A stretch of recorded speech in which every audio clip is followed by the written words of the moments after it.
Hi everyone. This should be a fun talk, right? Everyone likes audio. Everyone likes pre-existing IP, I hope. I don't know. So yes, this is it. So I'll go ahead and give you a little overview. So I'm going to have like a little introduction first. Then I'm going to talk about how people have approached pre-existing IPs in the past. I'll give a couple of case studies, and then at the very end we have like time for a brief Q&A. Think of some questions while I'm going, and we can go from there. All right. So first, talking about previous approaches, these are the goals. Like I want you to understand what people have done in the past. I'm going to try to express a couple of different options that you guys can have, like different ways of treating pre-existing IP and audio for pre-existing IP. But the most important thing here is to improve communication between the developers and the audio team. Because a lot of times people don't use the same language. Sometimes the communication breaks down. People don't know exactly how to express things with the audio team. So along with discussing the previous working with previous existing IP, I'm going to talk about kind of how music functions in general, and how to discuss music with your audio team and sound effects with your audio team. Okay, so my background, I'm a composer and sound designer. I was the audio director for Star Trek Fleet Command. I also had the awesome opportunity of working with Blizzard on Diablo III, Rise of the Necromancer. I got to write some music for that, which was amazing, fun, like a great team to work with. I worked on with Cartoon Network on Adventure Time, Magic Man's Head Games, which is their first VR game, and then I worked on over 80 games, lots of mobile games and VR games. But most of all, the most important thing here is my last name rhymes with car stereo. So Erik Desiderio, car stereo. I try to, hopefully people can remember that, because these crazy Italian last names, you know. So a couple of different ways people have approached audio for IP in the past. A lot of times people do a strict adherence to the original material. So with Star Wars games and stuff, it's like people freak out if they don't hear like that Force theme. They really want to hear a strong call and a strong unity of the audio and the sound effects for the Star Wars IP. You can also have all new assets, which is one way to approach it. You try to just find a particular part of the style of the game, but create all new assets along with your approach, and it helps to bring the whole continuity of the game together and the whole world. But my new approach is to use new music with callbacks to the IP and use melodies from the IP, instrumentation and orchestration from the IP, and the production of the sound quality in the production. So I'll go into that a little bit more in depth in terms of like the three elements of music that we're talking here. So melodies, of course, are like that thing that gets stuck in your head when you've been playing Mario Brothers for 8 hours, and you hear that theme when you're sleeping, you're waking up. The instrumentation is like the actual instruments that are playing that melody, right? Is it a guitar? Is it an orchestra? How is it breaking down? And how does that relate to the pre-existing IP? And then, of course, there's the production or the sound of it. And so that might refer to like how the orchestra was recorded, how the guitars were recorded. Is there a big amp, like Marshall Stack with mic in front of it? Is it like an old like retro sound that you've added to the music to give it like a 70s kind of feel? So you can always break down music into those three different components, and we'll talk about those further. So let's talk a little bit about Diablo. So the opening chord from the original Diablo, it was composed by Matt Ullman, and it's a great example of like a signature sound. So this sound was used later on in the series, like maybe little bits of it. Maybe when you go to a certain city, Tristram, it's like people refer to as the Tristram chord. And so let's listen to it and think about the melody, the instrumentation, and the production of the sound.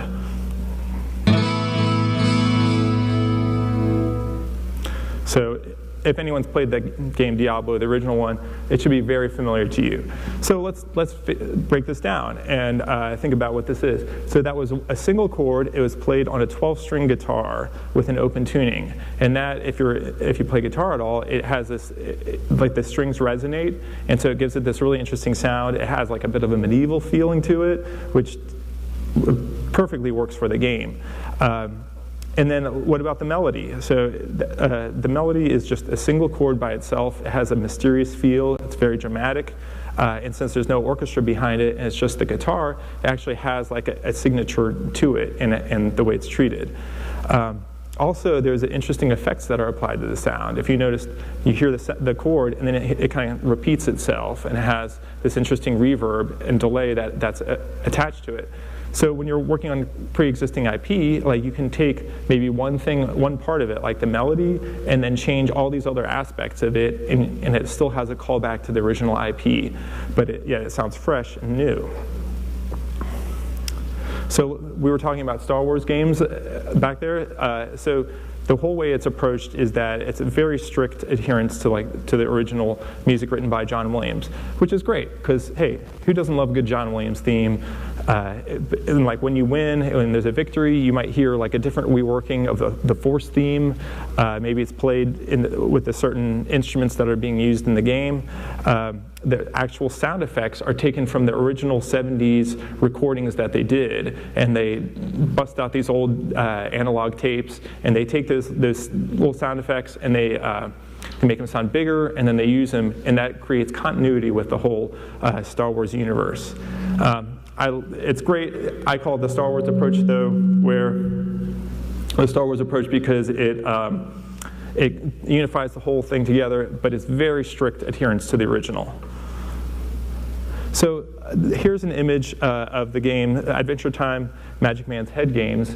And so on the left, there is, that's from the TV show. And the TV show is really popular, like 7 or 8 seasons. On the right here is the Adventure Time VR game that I worked on. And so I also think there's like a philosophical aspect to this. Like, since this is a different medium, this is a TV show versus a VR game, like how are you going to make it sound different, and what are you going to do to make it sound similar? Like, in my mind, I think it should sound very different because it's a different medium. It's like a different way of approaching the same intellectual property. But then if you get too far away, then it's not going to sound continuous with the rest of the intellectual property. So lucky for them, the developers, they had 5 seasons at the time of audio to work with from Cartoon Network. So they gave them every episode, they broke down the dialogue, the music, and the sound effects as separate audio. So for the sound effects, we actually just used the actual sound effects from the TV show. Like nothing was changed about it. It was like literally just cut and edited into it. The dialogue, they wrote whole scripts and stuff. So they're trying to like take words here and there from like the different TV show episodes and like trying to match them up, and it just doesn't work, guys. It's like it would sound like, hey, just like the way that they were talking, it sounded schizophrenic, and it wasn't telling the story very well. And it was kind of a similar thing with the music too, because the music it sort of jumped and it was flowing with the narrative, so it would turn on a dime and change a whole lot. Whereas music for the game, you need to just have like a nice propulsive thing that keeps the game going and keeps you interested, keeps you playing. It needs to be able to loop back around to the beginning so that you can hear it and you can it doesn't take you out of the game and you don't notice that, hey, the music just changed here. It's a little funny. So I'm going to go ahead and play you a little clip from the music for Adventure Time Magic Man's Head games. And what we did is we took a melody that the developers agreed on, we all liked it, and then what we did is we kept changing the instrumentation, but we kept the same melody each time. And so in this clip, you're going to see it be played by a brass band, whistle it, we play it on the harmonica, and it's just a good example of how you can have a melody that's played and just keep varying the instrumentation, but you still have this one simple melody that it all keeps coming back to.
So as you can see, it was like the same melody that kept going throughout, but it was like just approached in different ways with different instruments. And so a lot of times with with different games, you can just take that melody but hey, let's play it by a brass band, but even though it's a Mortal Kombat theme, but you still have like a sense of the continuity of the series, but yet it sounds fresh.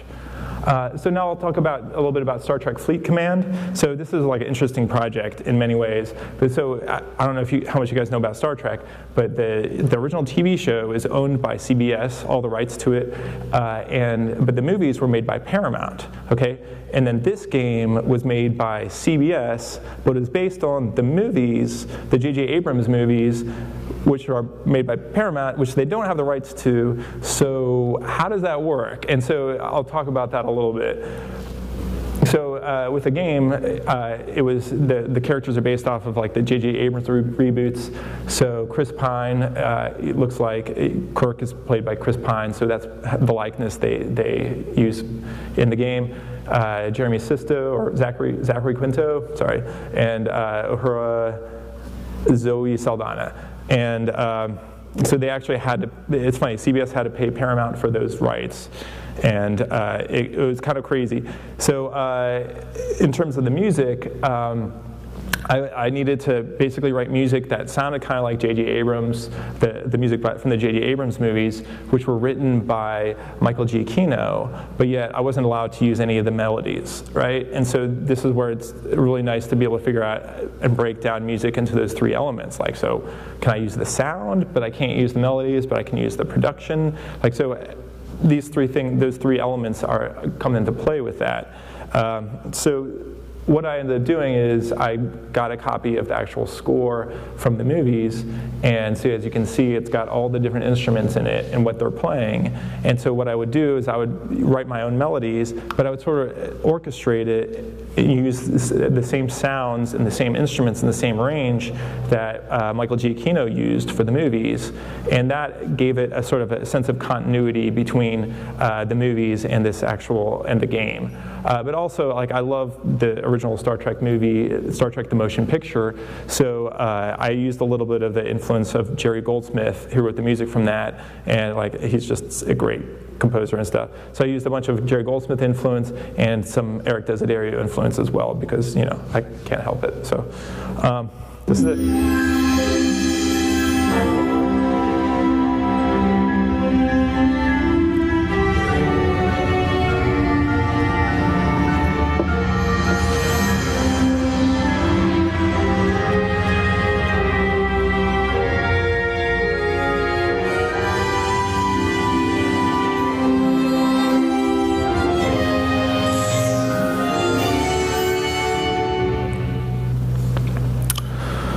So next, let's talk about the sound effects for the game.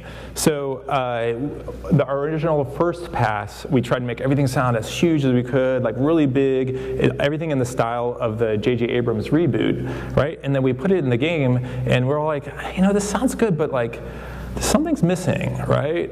And since it was made by CBS, we're able to use the actual transporter room sound from the original TV show. And we like ended up taking the audio clip and layering it in on top of what we had done. And this gave it a sense of continuity with like the original TV show, because you actually have that sound effect from it in there, but then it sounded nice and big and modern because of the work that we had already done. So I'm going to play this next for you, and it's in there, it's quiet, it's probably about like 20% of what you hear, but you can definitely hear that like beam me up kind of sound that everyone just kind of knows and loves about Star Trek.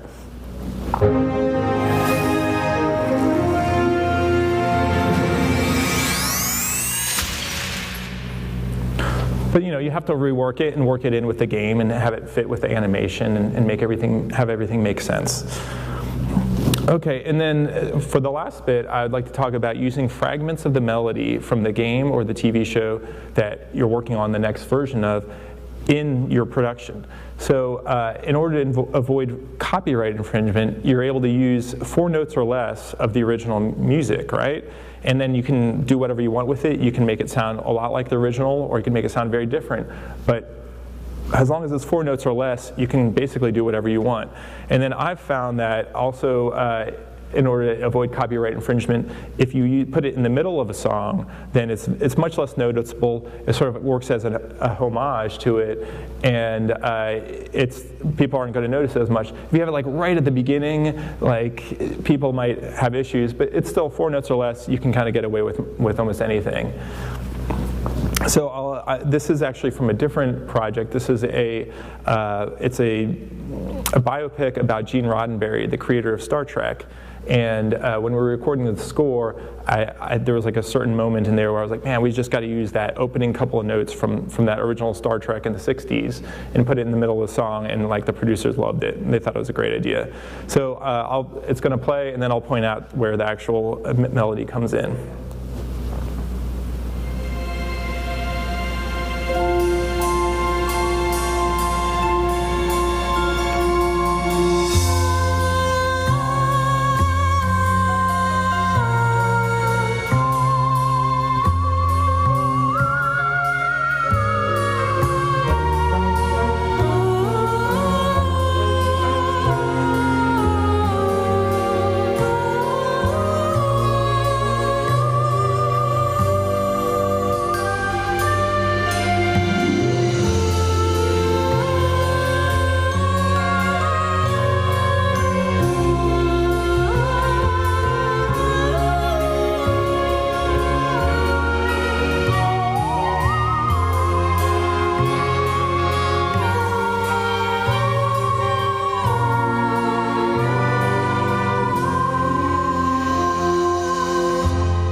So you could hear it just like right there for like a couple of notes, boom, it's like original Star Trek. But hey, they can't do anything about it because it's 4 notes or less, right?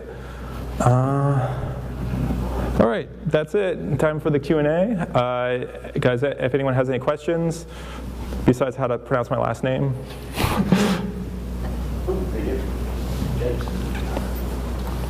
It's a very different line to some. Where's the arms? Oh, that should be on the thing. Hello. Here we go. It's a very different thing working and scoring games than it is to scoring movies, but something within the movie industry is a problem that people fall in love with the temp score, don't they? So Absolutely. They edit to the temp and then end up handing it to a composer and say, can you do this? Do you get that experience with games as well, or is it very rare that they've already got music temporarily included for you to work off of? No, they throw music in there right from the beginning. Yeah, sometimes they work for a long time, and then they just kind of, when they're testing out music in the end, they start throwing it in there, because it is like an extra step, whereas in movies and TV, it's all set up, they just pop it right in there. So with games, yeah, they might have to like do some extra coding, so maybe they wait a little bit longer, but I definitely have had that. And for the Adventure Time game, it was a game called Tearaway was the original source that they used, and I feel like they're a double-edged sword, these temp tracks, because they can be incredibly informative. If someone's like, hey, I like this temp track, this sounds awesome, we love the way Michael Giacchino does this in Star Trek, it sounds great, but then it also stinks because they get so stuck in that, and they love the way it sounds, and they don't want any kind of variation from that. But so with the Tearaway thing, there was like, the music I wrote ended up having a little bit of a similar like pacing to it, I would say. There's like some of the grooves and stuff, maybe just a little bit of the influence, but I feel like the more I work with them, the more I realize how to like get what they want out of it and still put in what I think works best for the game, because you really just want to serve the game best and enhance the game as much as possible. Great question, though.